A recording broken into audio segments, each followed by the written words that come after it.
Sometimes you have to press twice. Yes. Hello. This is my last day of my foraging. I've been living exclusively off of forage foods for the last week in a dedication to peace and to raise funds to support peace in the Gaza, Israel-Palestine situation.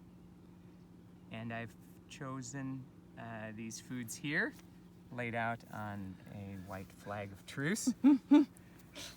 Pita bread, hummus, cucumber, and olive oil with some locally harvested wild garlic leaves for flavor, because these are foods shared by both the Israelis and the Palestinians, who have very old common roots. But for the last week, I've been eating exclusively from food gathered pretty much in sight of this spot. So we have a low tide now, and that gave me access to seaweeds, multiple species of seaweeds, winkles, mussels, and limpets. And then slightly higher up, amidst the rocky shoreline, I harvested orachi, which is a lovely leafy green. And just a little higher, I was able to get nettles in great quantities, as well as thistles, silverweed, and a few gorse flowers. And that has sustained me. What about the mussels? For the mussels, yeah, I mentioned the mussels. They were over there on the wall of that jetty, hiding behind some seaweed. It was a tip from my neighbor. I didn't know they were there. They were really great.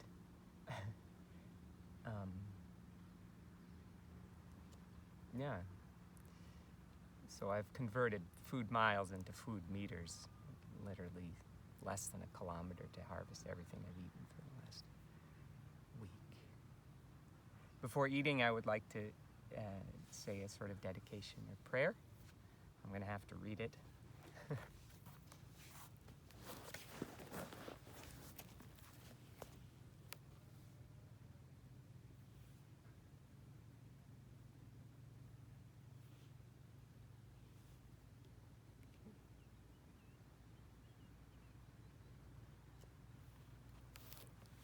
I dedicate these last 7 days to peace, to a breaking of the actively perpetuated vicious cycles, and to the political, socio-economic, cultural, and psychological structures that hold them in place.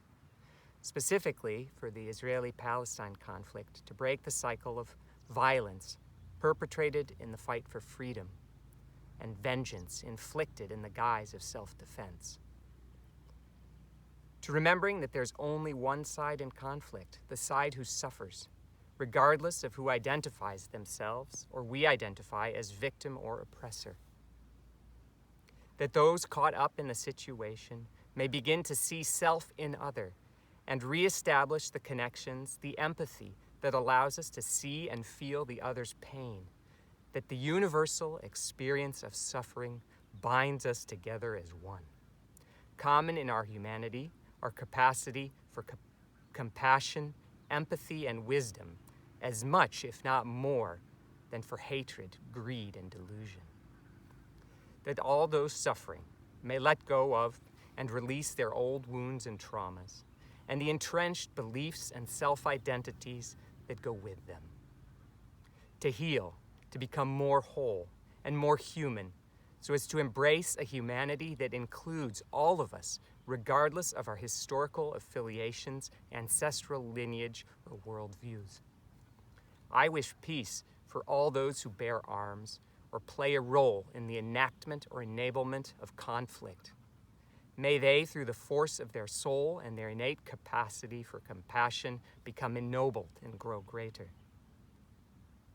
That whether Israeli or Palestinian, those combatants that are inflicted by, witness, or commit acts of violence are able to release their suffering, and that instead of entrenching them further in hate, greed, and delusion, are able to find an increased capacity to feel for the other, in empathy with their pain, and see the bond of common humanity and brotherhood, to awaken from the old narratives that grip us like unshakable nightmares.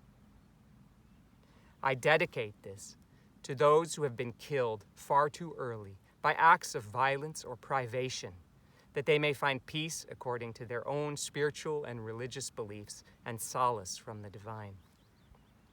I dedicate this to those that have lost children, brothers and sisters, mothers and fathers, wives and husbands, aunts and uncles, grandfathers and grandmothers, friends, colleagues, brothers in arms, all these relationships that bond all humans together, regardless of their political identity, in the universal human experience of family and relationships. I can give you no solace, only the heartfelt prayer that you can and must transform your suffering into a dedication of peace for all. I pray that humanity can learn to abandon its addiction to weapons and the use of violence in addressing its grievances and take a step towards real maturity. I pray that the men and women in power stop playing petty political games and act from a position of true humanity with integrity. Take a step back from your assumptions, strive for objective perspectives. Take the all too rare path of owning your countries, your political parties, and your own personal ignorance, faults, and failings. Your motives, pure and unpure, to take moral and practical responsibility for your thoughts, words, and actions, and their impact upon the world. It may take an act of God, Buddha, the cosmos, whatever, for those in power to learn to simply and straightforwardly admit when they make a mistake and make amends. Or maybe all it takes is a little growing up.